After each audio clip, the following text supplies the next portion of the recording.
Ensign Stefan, status report. Yes, Captain. We've received a distress call from Alpha Vassal 5. Alpha Vassal 5? Yes, sir. It's part of the Wang system. Yes. On screen. Ensign? Yes, Captain. I seem to be unable to turn my head. Captain? I can't. Me too.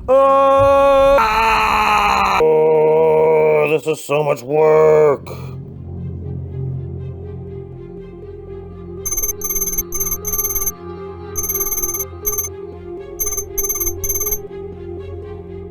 Hey there, everyone. I'm Jeff from the Dice Tower. That's right, with the little die dude falling down the castle. Now, if you don't recognize me, then chances are good that you don't watch the Dice Tower's Board Game Breakfast series, which airs on Mondays and Thursdays here on the Dice Tower's YouTube channel. That show features a wide variety of content, everything from news and reviews, live trivia, and a variety of contributors, myself included. On Board Game Breakfast, I often do a series called It's Out Now, where I take a look at recently delivered Kickstarter games to determine if they were worth the wait.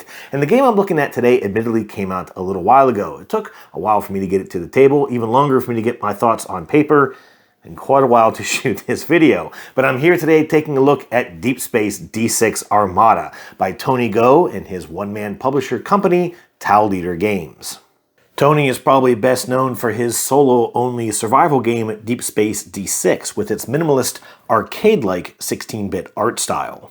In Deep Space D6, you commanded a simple starship, and you'd roll dice each round, basically determining who was going to show up for work that day. You'd then pit the skills of these crew members against an ever-changing fleet of enemy ships, which were represented by cards along this health track on the side of your board. Now, since I'm already off on a little tangent with this game, why don't I venture just a little further down the rabbit hole? I know as gamers, our interests are always a little blurred between board games and video games, and you see, Deep Space D6 always reminded me of a small video game app called FTL, a real-time survival sim game where you served as the captain of a shockingly understaffed starship, trying to survive a voyage across unknown space. You direct your crew to repair damage, put out fires, and maintain various systems, while also dealing with a variety of enemies which required you to constantly keep someone's fingers on the trigger. Now, FTL was probably one of the hardest video games I ever played, so much so that I only gave it a few tries before beaming it off into the universe of Deletesville because, frankly, I couldn't get anywhere close to beating the dang thing. Deep Space D6 reminded me of FTL in a lot of ways, though perhaps without the persistent, crushing difficulty. Both had simple art styles, though, and presented a cutaway view of your ship, with rooms or areas representing the traditional systems us sci-fi fans consider to be starship norms. You'd have tactical for your weapons, engineering, infirmary, and of course, the bridge. Your problem here wasn't so much being understaffed, instead it was having the wrong talents show up to deal with your threats. You may have a role of a bunch of pew-pew happy tacticians and you could lay waste to the enemy ships, or you might roll a bunch of engineers and a doctor. I mean, let's be honest, this is no Montgomery Scott. Most of these threats require simple firepower to deal with. You had to shoot your way through your problems. So if you rolled a lot of the ancillary support staff, there wasn't really very much you could do in that turn. Now, overall, I did enjoy Deep Space D6. It didn't always give you a lot of decisions to make, but it also never overstayed its welcome. But then Tony dangled the hook with a promise to take this core concept and make it part of a far bigger mix of systems in Deep Space D6 Armada.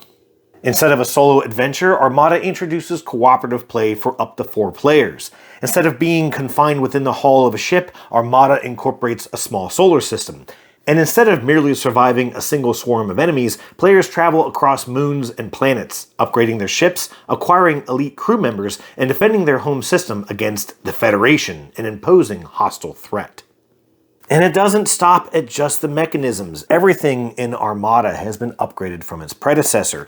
Instead of thin, folded shipboards, Armada's boards are larger, colorful, and utilize dual-layer construction to allow for easier damage tracking as well as compartments to slot upgrades. Small, minimalist enemy cards have been enlarged and contain a wider variety of threats and abilities.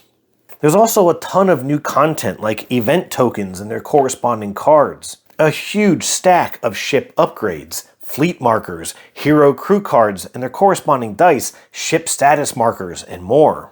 And as I mentioned, there's now something of a solar system with these tiles representing celestial bodies to which the players can travel.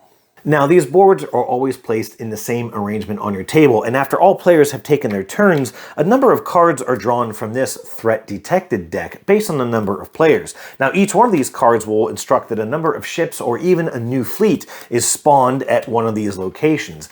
In addition, events will be drawn from this event bag, and they'll be placed on their corresponding location based on their corresponding card in this event deck. Now, a player's turn in Armada is quite quick, and it only consists of 2 actions. They can use an action to move from one tile to the next. They can also hire crew members if they're at a way station, or pick up new upgrades for their ship if they're at a shipyard. They can also trade items with any other player sitting at their location, or they can attempt to make repairs to their own ship. Now, if you're looking to recruit new heroes, you'll draw a couple cards from this hero deck. And if you're looking to get ship upgrades, you'll pull a couple of these tokens from a large bowl or the game's box lid. Heroes will usually focus on a particular aspect of starship operation, such as engineering or weapons, and each one has a custom die, which you'll gain after carefully comparing each die the appropriate color, trying to match up all of its symbols shown on the card. Not cumbersome at all. Also note that a couple of these heroes do have negative effects possible, such as injuring some of your crew members or damaging your ship. Similarly, ship upgrades span a wide range of options, from weapons upgrades, enhancements to your hull or shield hit points, or ways to manage the result of your crew member dice rolls. Now, hopefully you'll get upgrades that work with your playstyle, the built-in bonuses of your chosen starship, or the crew members that you've chosen thus far. Now, I haven't mentioned the combat yet, but I did mention that cards don't sit next to your player board as in the original game, but instead sit in these fleets at each of the various locations as they sort of spawn throughout the game. If you're at a location where enemies are present after all players have taken their actions, battles are automatically triggered, and players will have to deal with all threats at their current location until neither side have anything left to shoot at. Perhaps not surprisingly, combat works the same in Armada as it did with its predecessor. Players will get to act first, but enemy ships that receive enough damage to be destroyed will still get to return fire, unless players have a special weapon or ability in play that lets their damage hit first. And honestly, I think Tony really upped his game in Armada, as there's a wide variety in both the weapons and tactics players have at their disposal, as well as the challenges that they'll find themselves up against. Not only that, but enemy ships are left face down until a battle begins, meaning you'll never quite know what you're up against until the very last minute. And in case you're wondering, yes, players can team up in combat, though the rules to do so are probably more complicated than they need to be, and in my experience they reduce the difficulty of this game down to nearly child's play. After combat, any player ships left standing get to resolve one of these events that might be at the same location. Now, to recap, these little Google blips are drawn from this bag at the end of each round, and then the corresponding card is extracted from this event deck, and they're placed face up nearby. These cards show a variety of symbols, which must be rolled on the dice of any players attempting the mission. If players succeed, they'll usually gain credits which can be used to recruit more heroes or purchase more sweet ship upgrades. But it should be noted that you're only using your dice on these missions, as the systems of your ship don't apply. Failure of these missions usually result in damage to your ship or more threats being detected in the system. But there's a far greater reason why you'll want to tackle these missions, as these are both the success and failure conditions of a game of Armada. You see, once any location has more than 6 of these event tokens on it, the Federation has overwhelmed the players, and all hope is lost.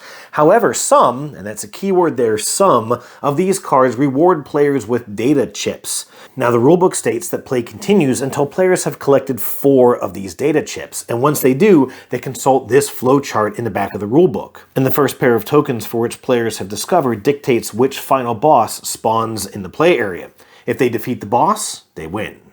A few things are interesting in this endgame condition. You see, first of all, there's no defeat by death in Armada. If your hull strength has been fully reduced to 0, then you're considered knocked out and must spend every one of your actions on repair until your health has been restored. Now, if all players have been knocked out and no one has returned their hull to full strength, then players are defeated as a group. Or while one or more players is knocked out, the others may find themselves drowned in these event tokens, especially if the dice don't go their way.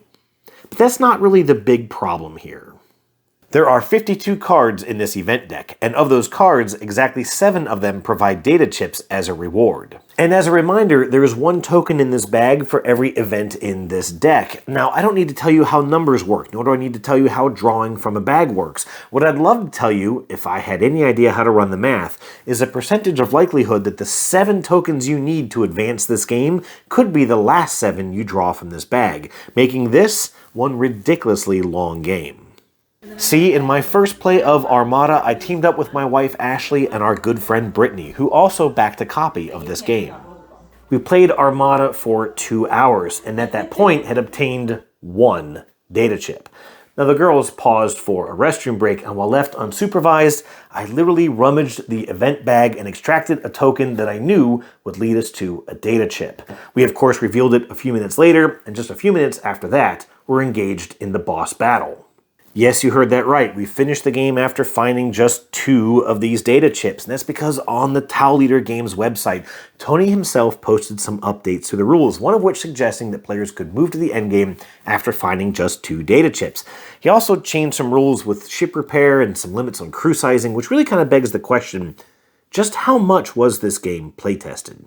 You see, I did actually run a little math on the length of this game. If we did need 4 tokens, and we assume that a turn runs about 5 minutes, which I actually think is a little aggressive, especially on the higher player counts, that means that a game of D6 Armada could run as fast as 20 minutes, or as long as 4 hours. Okay, so the game can run a little long. That's not a bad thing if the experience is fun and dynamic. But there, I'm afraid I must burst another bubble. On paper, this game is tense, exciting, and wildly variable. Even reading the rulebook, I couldn't wait to slip into the captain's chair and take the fight to the Federation.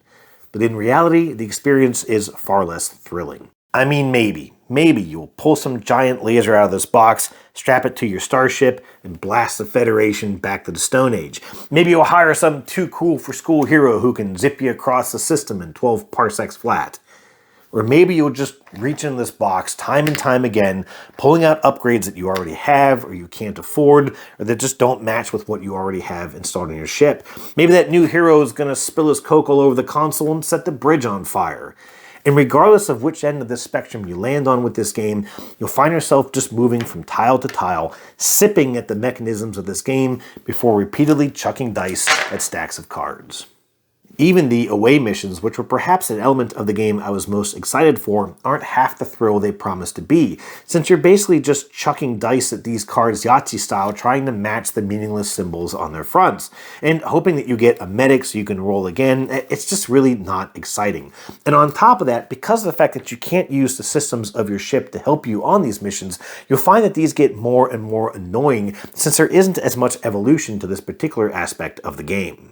And here's the thing, this game doesn't have to be like this. The timing issue could easily be resolved if during setup, the rewards for data chips were taken out, the remaining events were thinned down based on player count, and then the tokens for data chips went back in. In addition, there's a number of fixes or variants out on BGG for players trying to fix the upgrade system, trying to make it easier to get data chips, or trying to fix the early slow burn and luck of this game. In fact, I think most telling was this post from BGG member Frederick Filiatrolt, when he said, "I really think that as a community, we will find the best combination." That means it's essentially fallen on the gaming community to try and fix this game. Not only that, but it's fallen on the shoulders of folks who own this game to go and find those variants, print them out, understand them, work them into their rules teaching, incorporate them into all of their games, even play test them to make sure they work, all of that, just to try and make this game more fun than what comes in the box. Now, I was about to wrap up filming when I realized that I never talked about component quality in this game, so let me do that now. All the cardboard components in this game are pretty good. I really like these celestial body tiles. They definitely pop off the table, especially on this nice black backdrop or of a space cloth if you have something like that to use. These player boards are also fantastic. I love the dual layer construction. I don't know if anyone doesn't love dual layer construction, but definitely a nice way to slot your upgrades in here and just have a quick at-a-glance view of sort of where your ship stands. Now, I will mention that there's a lot of really small cardboard in this game. These location tiles are very small. There's some timer tokens that are also very small. And I'll say that at least in my copy, they didn't punch out that well. I had to go in with a razor blade and really kind of carefully cut these things out as they were starting to delaminate just trying to punch them. So if you do end up with a mint unpunched copy of this game, definitely watch out for that. I will also say the wooden pieces are quite nice. I really love that your ships can be flipped over to show a damaged state if you're ever knocked out in combat. The cards are certainly okay quality. I do wish that there was a little more color to them, and I'll definitely say that the backs of these cards makes it very hard to distinguish one deck from the other. Their design is almost identical. But I think the biggest letdown for sure is these dice. If you compare the dice in D6 Armada to the original D6 title, you'll definitely see the difference in these molded dice from the previous game to these simple white cubes with screen printed images on each side. It's just a real detraction to the game quality. I'm surprised that this is kind of what he went with. Now, as I mentioned, I played Armada with these two lovely ladies, my wife Ashley and our good friend Brittany. Now, I think it's safe to say that, we were all pretty gung-ho to play this. The teach wasn't hard to get through at all, and we got into the game pretty quick. Of course, 2 hours later, we were still sitting here playing this thing. So what were you thinking at that point? Yeah, I don't usually like playing longer games unless you really just don't notice the time going by and they're really interesting, but this was not one of those games. Yeah, and I think it's worth noting that I believe yours was the only ship that ever got knocked out in combat, and I think after that we kind of started to get a little loosey-goosey with the rules a little bit, and it's not because the game was hard, but we'd kind of seen everything already at that point, and we're ready to move on with the story. Now, also, Brittany, I know you picked up a copy of this game, so let me ask you this. Do you think you'll play a game on your copy? I don't think it would be my pick for board game night, but if my group wanted to play it, I would play again. It was a good time. That makes sense. Now, I will out you maybe just a little bit, because I think that of the three of us, you probably took the most liberties with the rules. We definitely adopted the 2 blanks equals a wild pretty quick, and I remember it definitely a couple times that you were like, yeah, or, maybe that didn't just happen. Okay, yes, but it's like you said, it's not that it was hard, it's just I just wanted to avoid the fiddliness and get on with the story. Yeah, that's fair. And of course, at that point, we realized that the next thing in the story was basically the end of the story. Now, I do want to take a quick moment and say something on behalf of Tony. He mentioned in one of his latest updates for Armada that he has had to abandon all hope of getting copies out to his European backers. And that's because of the challenges that he's faced trying to get VAT status. And I'll be the first to admit, I don't really know what that means. But because of these hurdles, he's mentioned that it could threaten the very existence of his business. Now, I can't really recommend this game in its current form, but it does have its fans and it has its place in this hobby. Tony has admitted that he knows the game needs some fixing, and I hope he has that opportunity. I'll certainly be rooting for him. But for now, that's it for me. I think I gave it a 6. That sound all right to you? Yeah, sounds good. All right, well, can't think of anything else. I guess that's it. Cheers.